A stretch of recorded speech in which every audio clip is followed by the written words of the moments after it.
Welcome to News Hour by DLC, your one-stop destination for the latest and most impactful updates from the legal world. From landmark Supreme Court rulings to policy shifts shaping the justice system, DLC brings you in-depth coverage, expert insights, and analysis that matter. Stay informed, stay ahead because in law, every verdict counts. Today is 30th January, year 2025, and we bring you news that matters.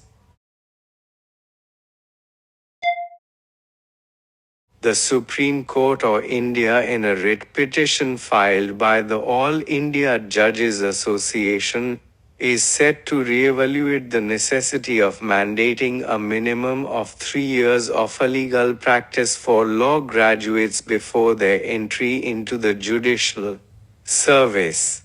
This reconsideration comes in response to concerns raised by federal high courts regarding the lack of practical courtroom experience among newly appointed judges. The issue was initially addressed in the All India Judges Association case, 2002, where the Supreme Court had removed the requirement for prior legal practice. However, the Bar Council of India (BCI) has advocated for reinstating this prerequisite, emphasizing that judicial officers without practical experience are often found to be incapable and inept in handling matters. The Supreme Court's forthcoming examination aims to balance the need for practical experience with the objective of attracting fresh legal talent into the judiciary. The Union government has informed the Supreme Court that it does not intend to introduce a separate bail law, asserting that the provisions within the Bharatiya Nagarik Suraksha Sanhita (BNSS) 2023 are sufficient. This response comes after the Supreme Court's 2022 recommendation in the Satender Kumar Antil v. Central Bureau of Investigation case, which suggested the creation of a distinct bail act to streamline bail procedures.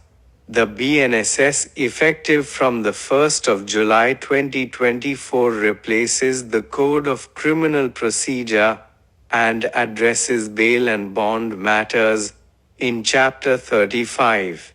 The government also highlighted the issuance of detailed guidelines and a standard operating procedure in June 2023 for the Support to Poor Prisoners scheme, advising states and union territories to establish empowered committees at the district level and oversight committees at the state level. The Supreme Court of India has requested a response from the Union government regarding a petition filed by Sia, a Kerala-based woman who, though born into Islam, now identifies as a non-believer.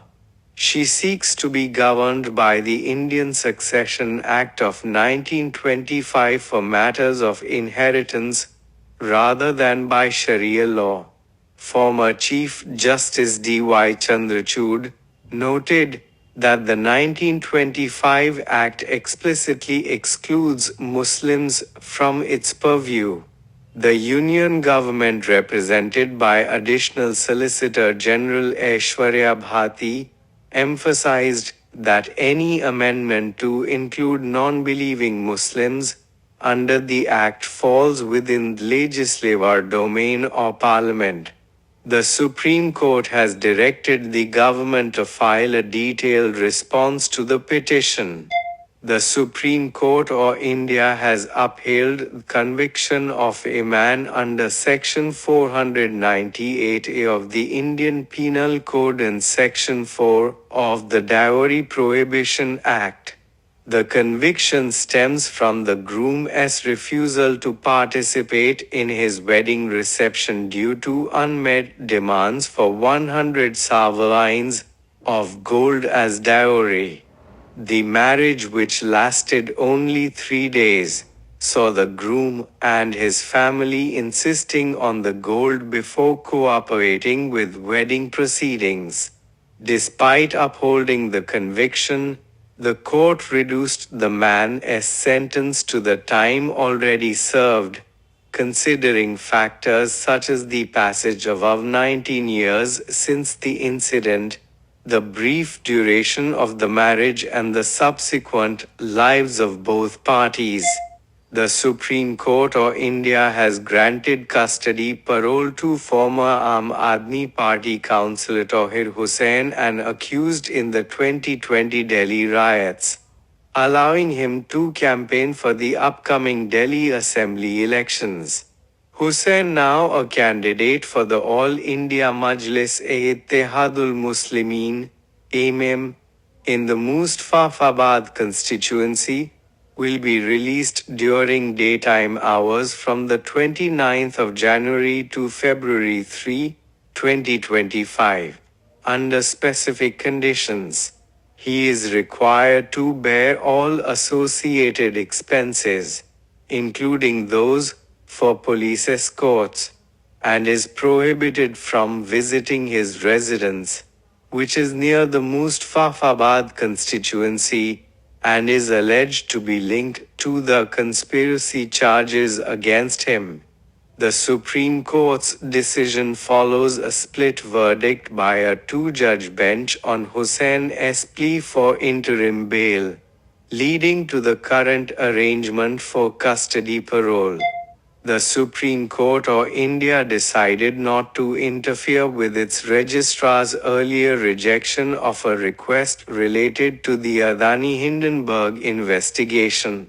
Advocate Vishal Tiwari had asked the court to direct SEBI, the Securities and Exchange Board of India, to submit its investigation report on the matter.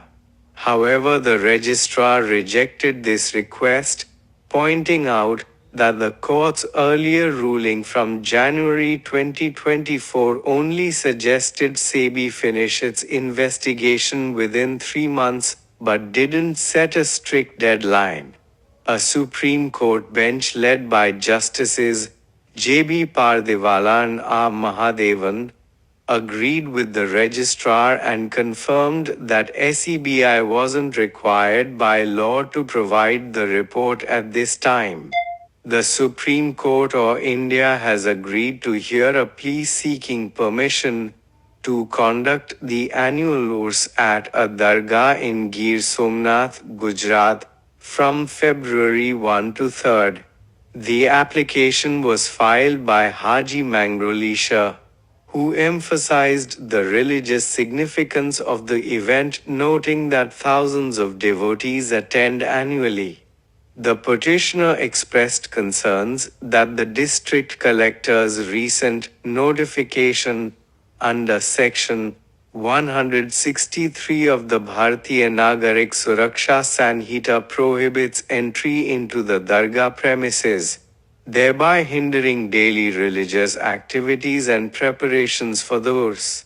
The Supreme Court has scheduled the hearing for the 31st of January 2025 and has requested the Solicitor General to review the matter.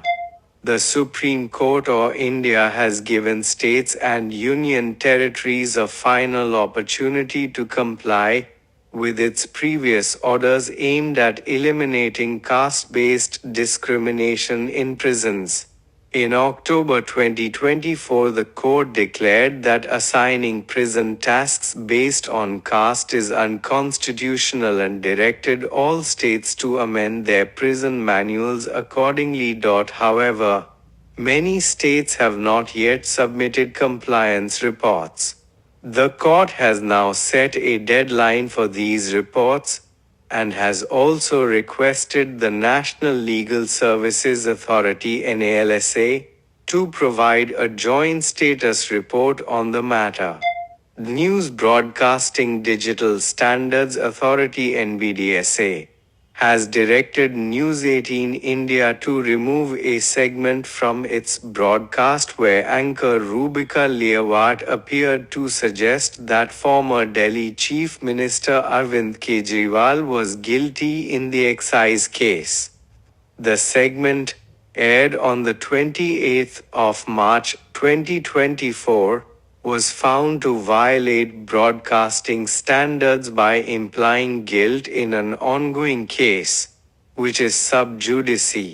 The NBDSA emphasized the importance of impartiality and objectivity in reporting, especially concerning matters under judicial considerations. The Supreme Court of India has directed the Delhi Government and Municipal Corporation or Delhi, MCD, to strictly enforce the Solid Waste Management Rules, 2016, specifically Rule 4, which outlines the duties of waste generators. This includes penalties for non-compliance.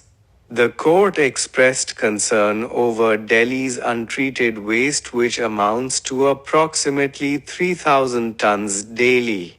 The authorities are required to take action, improve waste management, and report progress by the 17th of March 2025. The court also warned of severe measures if no real-time solution is found. In a recent ruling on the 28th of January 2025, the Supreme Court of India reaffirmed that a child born within a valid marriage is presumed to be the legitimate offspring of the husband, even if the wife had relations with another man.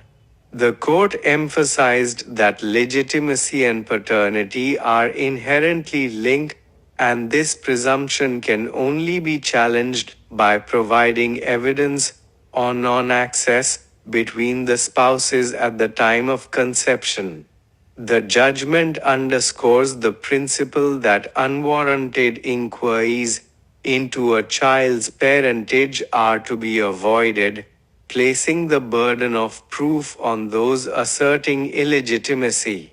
On the 28th of January 2025, the Supreme Court of India mandated that advocates on record, heirs, elevated to senior advocate status must inform their clients of this change and confirm to the registry that alternative representation has been arranged.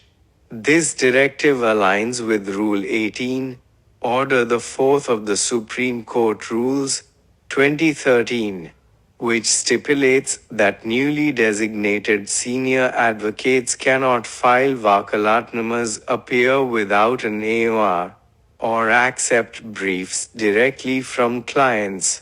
The court emphasized that non-compliance would prohibit these senior advocates from appearing before the court until they fulfill their obligations under the rule. On the 28th of January 2025, the Supreme Court of India acquitted a man previously sentenced to death for the 2014 rape and murder of a 23-year-old woman, citing significant deficiencies in the prosecution's case. The bench, comprising Justices B.R. Gavai, Prashant Kumar Mishra and K.V. Vishwanathan, emphasized that in cases reliant on circumstantial evidence, the prosecution must establish guilt beyond a reasonable doubt. The court concluded that the evidence presented contained gaping holes, rendering it unsafe to uphold the conviction. This decision underscores the judiciary's commitment to ensuring that convictions are based on thoroughly substantiated evidence, especially in capital punishment cases. On the 28th of January 2025, the Supreme Court of India reserved its judgment on two writ petitions seeking to make the digital Know Your Customer (EKH) process more accessible for acid attack survivors and individuals with blindness or low vision.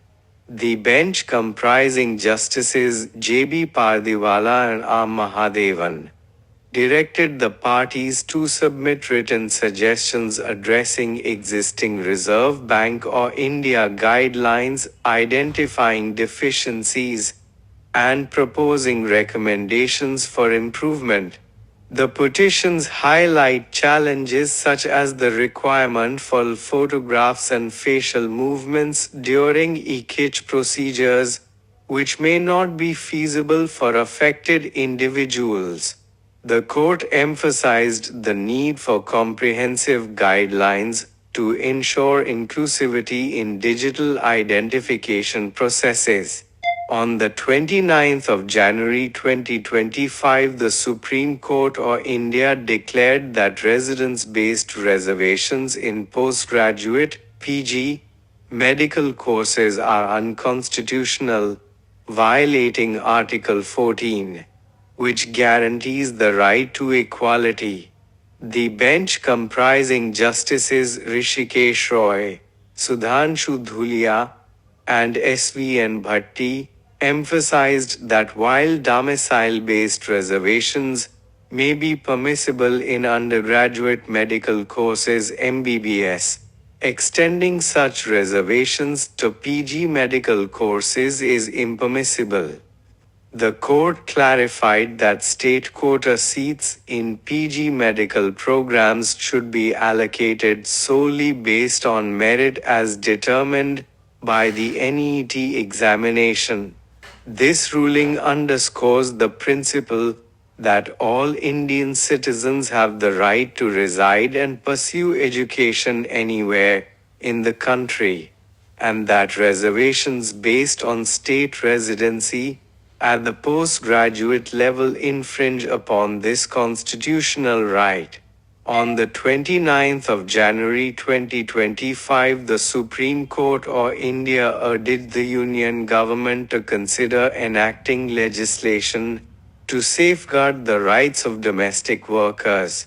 A bench comprising Justices Suryakant and Ujjal Bhuyan directed the Ministry of Labour Employment to form an expert committee to assess the feasibility of such a law and submit a report within 6 weeks. The court highlighted the absence of comprehensive legal protection for domestic workers, rendering them vulnerable to exploitation and abuse. It emphasized the indispensable role domestic workers play in urban households and called for legislative measures to uphold their dignity and safety. On the 29th of January 2025, the Supreme Court of India ruled that family courts lack jurisdiction to entertain paternity claims arising from extramarital affairs. The bench, comprising Justices Suryakant and Ujjal Bhuyan, emphasized that family courts are designated to adjudicate matters stemming from matrimonial relationships. Consequently, paternity claims involving individuals outside the marital bond must be filed in regular civil courts. This decision clarifies the legal avenues available for individuals seeking to establish paternity in cases involving extramarital relationships. On the 29th of January 2025, the Supreme Court of India ruled that a child's right to know their biological father must be balanced against an individual's right to privacy and dignity. The court held that once a child's legitimacy is established under Section 112 of the Indian Evidence Act, which presumes a child born during a marriage to be legitimate, compelling a third party to undergo a DNA test solely based on allegations of adultery would infringe upon personal privacy rights. The bench, comprising Justices Suryakant and Ujjal Bhuyan, emphasized that forcing someone to undergo a DNA test could expose their private life to public scrutiny, potentially harming their reputation and mental health. The court concluded that such an invasion of privacy is unwarranted without substantial evidence beyond mere allegations. On the 29th of January 2025, the Supreme Court of India emphasized that the appointment of government pleaders and public prosecutors must be based solely on merit, devoid of political considerations or nepotism. A bench comprising Justices J.B. Pardiwala and R. Mahadevan highlighted the critical role these legal officers play in the administration of justice, noting that their efficiency and integrity are paramount. The court expressed concern over instances where public prosecutors failed to provide adequate legal assistance, leading to judicial errors. It underscored that public prosecutors hold public office and must perform their duties with fairness and objectivity, serving as independent statutory authorities rather than extensions of the investigating agency. This ruling serves as a directive to state governments to ensure that appointments are made based on the individual's legal acumen and ethical standards, thereby upholding the integrity of the criminal justice system.